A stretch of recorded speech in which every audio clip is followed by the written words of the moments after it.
Verb ఎప్పుడు అంటే అర్థం ఏంటంటే క్రియ అని అర్థము. ఈ క్రియ అనేది ఎప్పుడు కూడా ఒక పనిని గాని, ఒక స్థితిని గాని తెలియపరుస్తుంది. ఇక్కడ పనులు చూడండి కొన్ని రీడ్, రైట్, లిజన్, స్పీక్ ఇక్కడ చదవటము, రాయటము, వినటము, మాట్లాడటము ఇవన్నీ కూడా వెర్బ్స్‌కు ఉదాహరణలు. సో, ఇక్కడ మనం ఒక ఉదాహరణ చూసినట్లయితే ఐ రైట్ ఏ లెటర్. ఇక్కడ మీరు సబ్జెక్టు, వెర్బ్, ఆబ్జెక్ట్ ఉంది ఇక్కడ.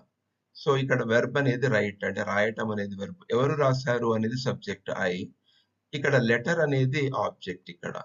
సో, ఇక్కడ ఐ అనేది ప్రొనౌన్ ఉపయోగించాము. ఇక్కడ లెటర్ అనేది నౌన్ ఉపయోగించాము. ఇంతకుముందు నేను చెప్పినట్టుగా సబ్జెక్ట్ గాని, ఆబ్జెక్ట్ గాని రెండూ గూడా నౌన్ గాని, ప్రొనౌన్ గాని అయ్యుంటాయి.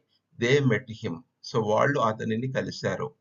ఇక్కడ కూడా మనం చూసినట్లయితే దే అనేది సబ్జెక్టు, మెట్ అనేది ఎటువంటిది వెర్బ్ క్రియ. ఇది పని. కలవటం అనేది పని. హిమ్ అతనిని. ఇది